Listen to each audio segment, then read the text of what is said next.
time of a great cremation is one of the most amazing experiences that can befall a traveler. An elaborate cremation is a rare event, for only the families of Rajas and rich men can afford the expense.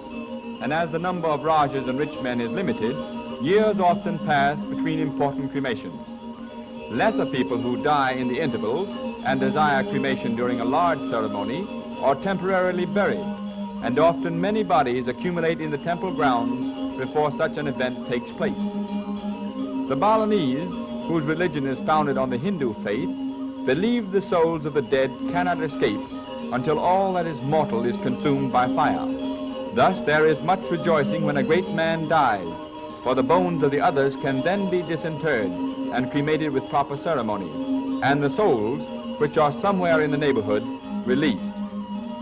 In the procession, balanced on the heads of women by upraised arms, offerings are carried to the field of cremation, offerings which will be burnt to assure the departing souls of necessities in future lives.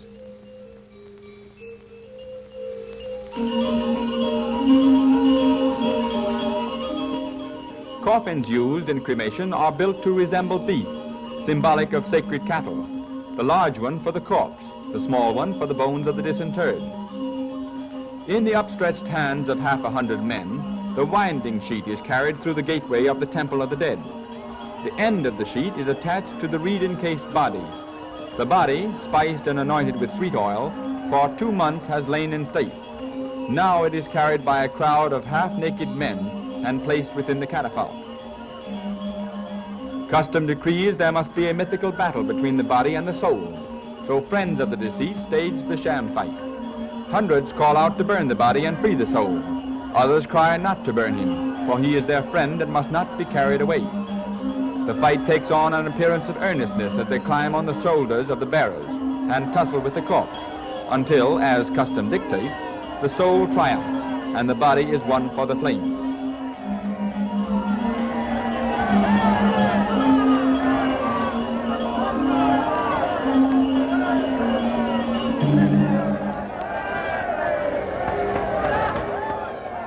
The road is jammed with the seething mass of humanity. More than 100 coolies move along as though part of a great animal. On their backs they carry the giant bamboo raft, upon which is built the pylon. In the pylon, as in a stately catafalque, the body is carried on its last earthly journey.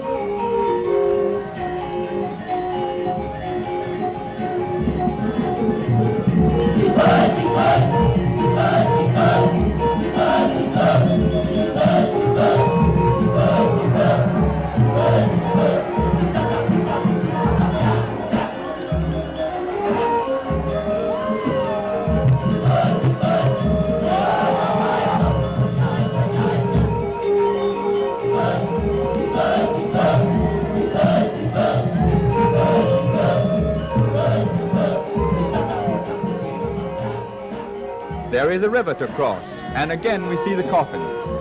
In the grand revelry, 3 have found places on the backs and ride on the synthetic beast. The laboring coolies, tired and sweating under their load, make the most of the refreshing crossing of the river.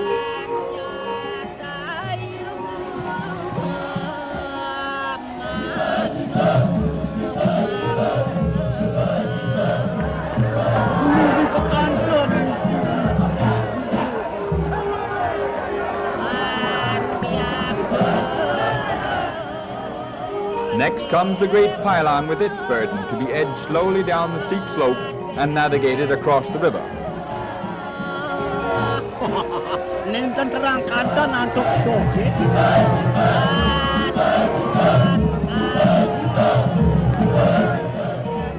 The pylon coolies also enjoy a refreshing fall and join in a friendly splashing of water.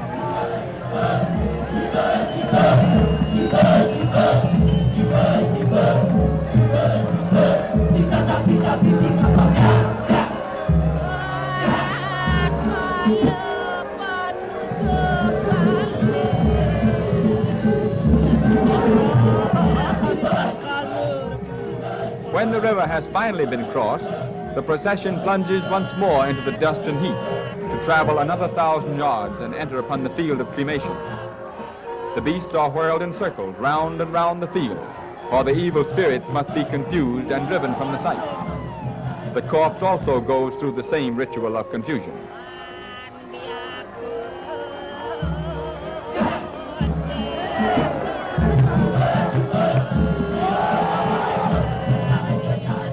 There is a sudden end to the excitement while the corpse is prepared for the flames. After the fire has consumed the body, the ashes are collected and thrown into the sea, and to the Balinese, the soul is released. Within the enclosure of the snow-white coral temple, we look upon a high priest at prayer. Although the Hindu faith is the religion of the Balinese, they have during many centuries adapted it to their own needs, and their creed is today no longer orthodox Hinduism. We watch the movements of the hands as the Brahmin performs the Mudras, a ceremony of his faith. This glimpse of a ritual of the Hindu religion is unusual, and only in Bali would an outsider be privileged to witness it.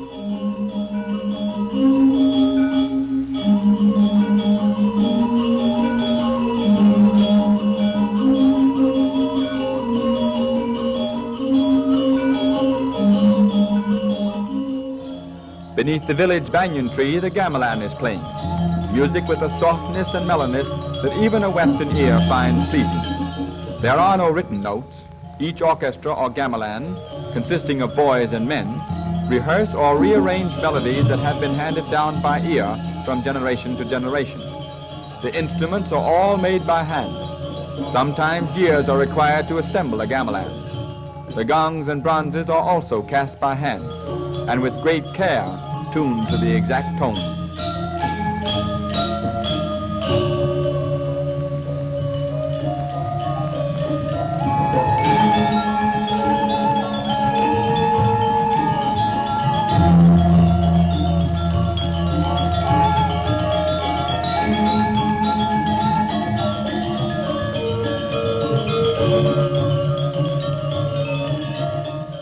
The gamelan is playing for the dancers of the village, the Legong dancers, young girls trained since early childhood to execute the movements and steps which interpret stories of history or mythology.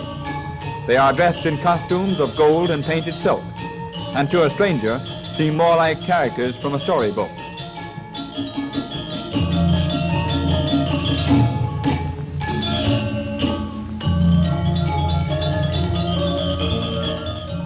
Their faces are mask-like as they dance with movements and arms and the grace of body that is typical of all Balinese.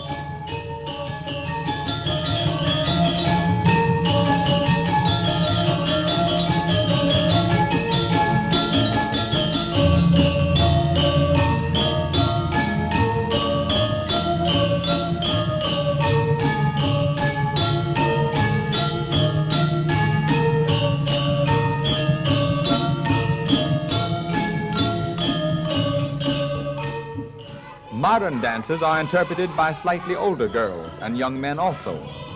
The janga is one of the most popular of these dances, with a rhythm of motion and a gaiety that suggests the happiness of the Balinese of today. Their costumes are more ornamental and colorful. While they dance, they sing and smile at each other, and sometimes at the audience as well.